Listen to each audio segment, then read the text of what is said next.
48 तास झाले अजूनही आरोपी अटक नाही. आता परत संगमनेर शहरामध्ये दुसऱ्यांदा एका 8 वर्षीय मुलीला छेडखानीचा प्रकार घडलाय. कसं बघताय? वडगाव पानची घटना तर दुर्दैव होती. आता याच्यामध्ये आपण सीसीटीव्ही फुटेजची बाजूला कुठं नसल्यामुळे आता त्याची अडचण आहे. तरी आता पोलीस अधिकाऱ्यांना ज्या शाळेमधले जे सीसीटीव्ही फुटेज आहेत ते आता तपासायला सांगितलं. ते आम्ही तपासतोय, कारण त्यामध्ये आता शाळेमध्ये फुटेज सीसीटीव्ही आहेत का मला कल्पना नाहीये, पण असली तर मग त्या गेटवर कोण उभं राहत होतं, सातत्यानं कोण त्या गेटवर येत होतं मागच्या 4-5 दिवसामध्ये, असे कोण मोटरसायकलवर मुलं आहेत, एक त्याची माहिती घ्यायला सांगितली. आणि प्लस मला वाटतं दुसरं याच्यामध्ये जी साधारण आम्ही गावातली काही मुलं त्यात समाजकंटक आहेत सामील, तर काही लोकांना आपण चौकशी करता ताब्यात घेतलं होतं, पण त्यांच्याकडून काही फार निष्पन्न झालं नाही. मग बाहेरचा कोणतरी व्यक्ती असला पाहिजे असं पोलिसांना संशय आहे. आता आम्ही सुद्धा सातत्यानं त्याचा पाठपुरावा करतोय की ताबडतोब आरोपी ताब्यात मिळाला पाहिजे. ही जी विकृती समाजामध्ये पसरत चाललेली आहे याचा किती निश्चित करावा थोडा कमीच आहे. संगमनेरची सुद्धा घटना त्याच दृष्टीने आहे, पण मला वाटतं आता मी सगळ्याच ठिकाणी सीसीटीव्ही बसवण्याचा आपण शहरामध्ये निर्णय केलेलाच आहे. परंतु ग्रामीण भागामध्ये अडचण आहे, ते ग्रामपंचायतींनी खरं त्यात पुढाकार घेतला पाहिजे. पण तो जरी भाग बाजूला ठेवला तरी आरोपीला अटक झाली पाहिजे हे मात्र निर्बंधित आहे. आपण लवकर त्या संदर्भात आम्ही कारवाई करू. कॅप्टन अशोक खरात यांना अटक झालेली आहे आणि शिर्डीमध्ये त्यांची बरीचशी प्रॉपर्टी आहे.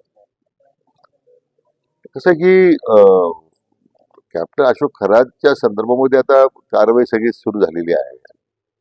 आणि मला वाटतं पहिला गुन्हा तर शिर्डीमध्येच दाखल झाला होता, आणि दाखल झाल्यानंतर मग त्याची मला पूर्वकल्पना होतीच आहे. कारवाई विभागाने मला कल्पना दिली होती, आम्ही अशी करतोय. परंतु अशा प्रकारच्या समाजामध्ये अज्ञानाचा गैरफायदा म्हणा किंवा या सगळ्या वस्तुस्थिती ज्या समोर येते ती क्लेशदायक आहे. मला वाटतं त्यातून अशा लोकांच्यामुळे सामाजिक व्यवस्था जी आहे ती बिघडतेच आहे. परंतु धर्माचा आधार घेऊन जे शोषण समाजाचं होतं ते मात्र निश्चितपणे अतिशय क्लेशदायक आहे. त्यांच्या ह्या सगळ्या भानगडी ज्या झालेल्या आहेत त्याचा मी तर निषेधच करतोय. आता सुदैवानं माननीय मुख्यमंत्र्यांच्याकडे मागणी केल्यानंतर SIT स्थापन झालेली आहे. आमच्या एक IPS अधिकारी सातपुते मॅडम त्यांची आता त्या ठिकाणी नेमणूक झालेली आहे.